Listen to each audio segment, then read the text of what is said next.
Hey, everybody. Hi, guys. We just got out of A Quiet Place, starring Emily Blunt Yes, and John Krakowski. Is that right? I think so.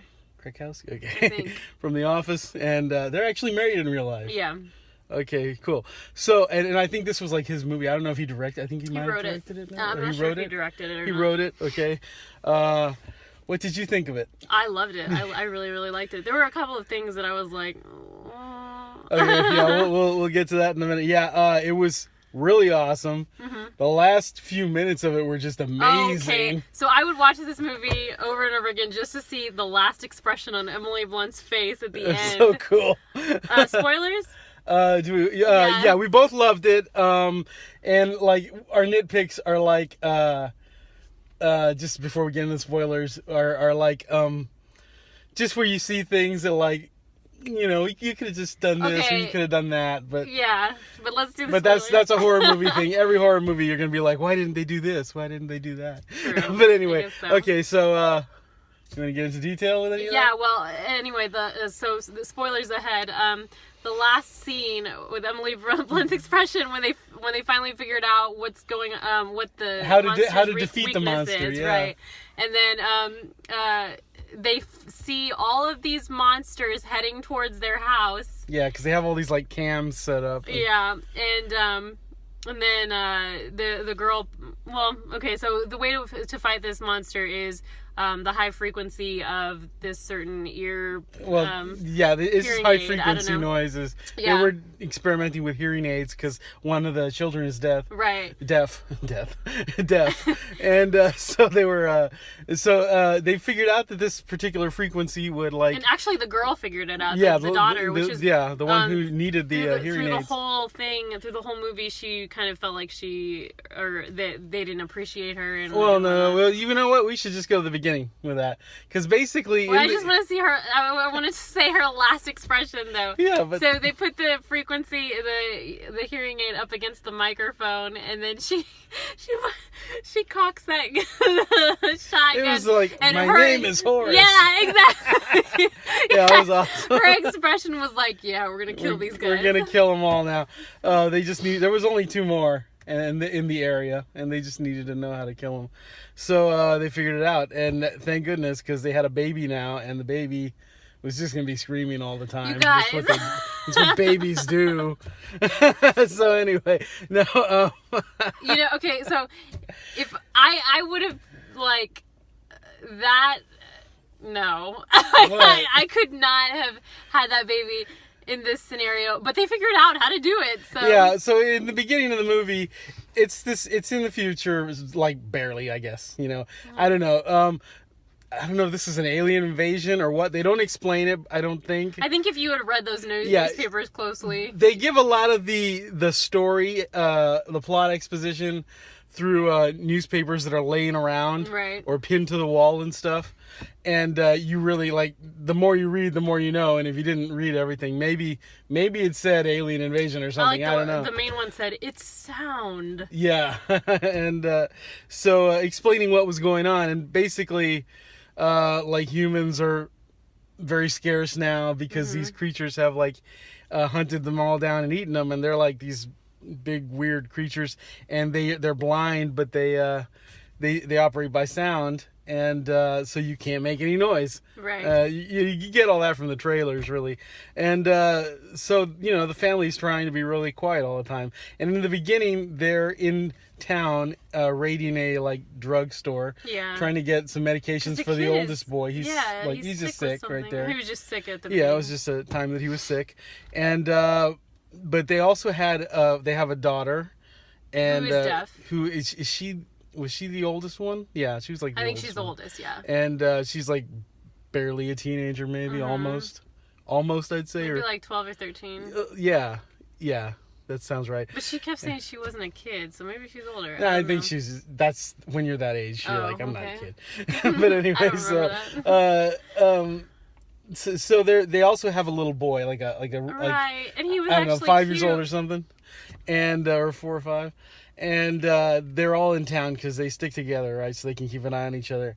And the little boy takes wants a toy so badly. and they tell him, no, you can't take it because it makes noise. But then the girl, the daughter, you know, when everybody's leaving, she gets it and gives it to him. She hands him the toy without the batteries, though. And then the kid grabs the batteries and takes it with them. When they're walking back home, the noise goes off, and the monster comes and just gets that kid, like, so fast.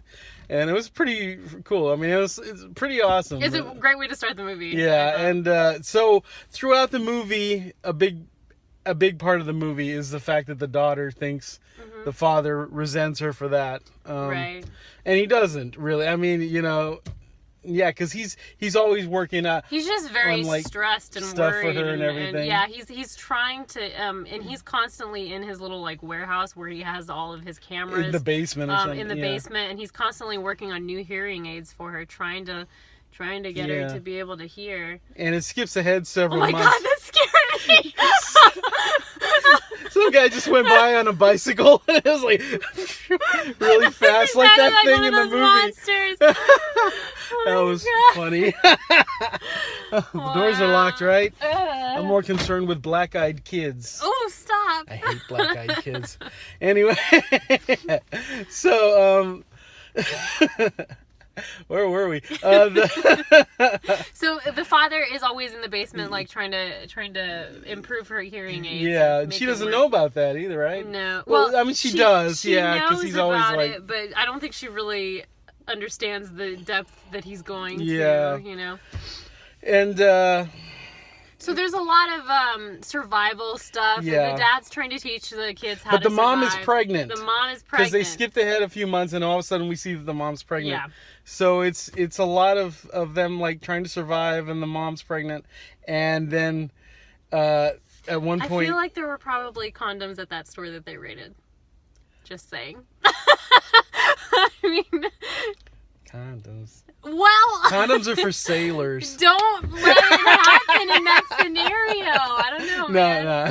It's not a good scenario to have as a child. Just saying. Anyway. I know they wanted to replace the they don't have TV or nothing, man. It's not smart, man. Anyway, they probably ran through those condoms pretty fast. That's what I think. I guess you could rinse them. It's just you and your wife, right? I don't know. Maybe they did that, and then it was like it didn't work. I'm thinking, oh god, this is. Anyway. Well, so anyway, the climax, when they get to the climax, because it's a lot of survival stuff, and then they get to the climax, and Emily Blunt is like gonna have her baby, and nobody's home right now because they've all separated for various reasons. They thought that they had a couple more weeks, which, I mean... Did they? Well, yeah. They did. They showed on the calendar that there were a couple more weeks. And there's this horrible scene with a nail where somebody steps on a nail, and it's Emily Blunt, and it's just everything bad starts to happen all at once, and the monster comes to get her, and she's having her baby, and she stepped on a nail. And she's trying to hold it in the screams so badly when she's like having the baby, but she just can't. And so she just lets out a scream. But luckily, the father, around that same time, had told the little boy that is still alive to go and shoot off some fireworks so that the monster would be distracted and lured over to the fireworks. And thankfully, it worked right after she screamed. Then the father comes back into the house that they have, and he finds a tub empty with blood in it. The bathtub. Yeah, so he naturally thinks the monster took her. Got the wife, but no, she's so there. sad. But no, she puts a bloody hand on the on the shower. She was hiding in the shower. Yeah. And then he finds her. She like birthed the baby herself. Yeah. And it's crazy. And then he carries them downstairs because they've got it kind of soundproofed. Yeah. Not super well, but but anyway, that was like near the climax. But then the father has to go out and find the kids. Right. And the kids are having struggles. Well, because the wife says, protect them at all costs or whatever. Well, we forgot to mention previously that one of the survival things that the father was teaching the son is that if you're near a sound that is something that is making a bigger sound, obviously, I mean, it's common sense. It'll sort of hide it'll the noise hide you any make. kind of noise you make. So he takes them to a waterfall and a river, and the boy is terrified because the father starts making noise, and he's like, no, it's okay. The father says, no, it's okay, the river is very loud, and so is the waterfall. And they start screaming their heads off, and like, nothing comes. Okay, so my big issue with this movie is the fact that why did they not build a cabin next to the river? Okay. Just live in a van down by the river. Live in an area by the river. Yeah. If you don't want to do that and you want to go to these extreme lengths of like being super quiet all the time, super quiet, scared all the time, then at least build a little station to birth your baby next to the river. I mean, what is happening? Yeah, come on, people. But it was still an awesome movie. I would have like covered all the screams. I mean, oh god. I don't know. Well, I guess they were screaming over there at the river. Yeah, they were screaming their You're heads right. off That would have covered a lot. She could have just sat there on the river. And I hear that birthing babies in the water is easier. I don't know. So she they could swim around. It's crazy. Wait, what? You can just throw babies in the water. They swim. Don't do it because I said it, but I've seen it on TV. Are you serious? No, people have babies in the water and they come out like woo. Well, anyway, it probably would have been way easier for her. So that was like hello. But anyway, and then babies, they just. Okay. And then anyway, back to the climax when she's having, or the father comes back and finds. Well, the father had the father. Yeah. What are you? She comes back to that. He comes back to the house and finds her with the baby, and then she says, "Go find the kids, protect them at all costs." And so he leaves. And by the way, do you want to describe what they put? I don't want to say in? too much because we're gonna run out of time in a minute here. Anyway, they put the baby in like this coffin, basically, to muffle the sound. And for a minute there, I thought they were just like, let's bury this baby. He's gonna be noisy every day. Just bury him. And then, so the father leaves to go find the kids. And then there's this beautiful moment where Emily Blunt takes the baby. Oh. There's a lot of beautiful moments in this movie. Yeah, there are. And it makes you cry. And if it doesn't make you cry throughout the movie, it gets you at the end. Yeah, it does. It's going to get you somewhere. So, there's this beautiful moment where Emily Blunt is watching the TV screens where the cameras are, and she sees that the father is reunited with the kids. Throughout this whole thing, though, the girl, the oldest daughter, or the only daughter, she hasn't discovered it yet, but she has her hearing aid on, and the high-pitched frequency on the hearing aid has been, like... he keeps raising the frequency because he's trying to get it to somewhere to where it'll help her hearing. Yeah. And he never can. And he gets it to a point to where it, like, hurts her when noise makes it go off, right? It makes a weird pitch. And... yeah, and the monster is scared of that. It hurts the monster. It hurts it. Yeah, it hurts. Because the monster is like got this huge. It doesn't necessarily kill them, or it could if they had like left weakened it in there it or long something. Enough. Yeah, and then so it weakened it enough, and like later on you'll find out. But So my second big thing with this movie is that the river thing is a big thing. I mean, come on, this one. But it's like with all horror movies, there's always ways to like get away or kill the thing. Live by the and river. it's you just because they're so good with the acting God. Emily in Blunt this, is so amazing. and it's mostly sign language, but not entirely. But like it's so good. The acting is incredible. I mean, you overlook some things like I know, but like let's all move. I guess you can't just go build a house by the river. I mean, it'd be a lot of work and noise and stuff building a house. The river's not going to cover every single noise you make. I don't know, man. I feel like if they can do all the stuff that they did in their house, they can definitely do other stuff. Yeah, but they got to build a house. Anyway. So the girl, the daughter, she doesn't really realize that this is happening. I don't know why she doesn't realize that this is happening. What is happening? That the frequency is affecting. Oh, the that it's hurting them. Why would it takes her like two? Why wouldn't she? She'd have to see the animal like reacting. The creature. She saw it twice. She saw it reacting to yes. I didn't twice. think she really saw it. It was behind her. Like she didn't even know it was there, did she? No, she saw it happen reacting twice. Well, kind of. So it was a little weird. But anyway, so the kids are stuck in they're reunited with the father, and then something happens to where one of the monsters comes out and starts attacking them, and then the father gets injured anyway, and he looks like he's about to die. Anyway. Yeah, the thing attacked him, and so they distracted him. Yeah. The kids distracted him by screaming. But then, and so he had to. So he just sacrificed himself so it would get away from the kids. Right, and it was this big dramatic scene where he was like, "I love you." Oh my god, it was so sad. I was crying the whole time. It was so. And then sad. they figure out how to kill it like shortly after that. 2 minutes later. Why does that always happen? Like somebody has to die, and then you figure out how to kill the thing. I know. But anyway, it was I loved it. I loved it too.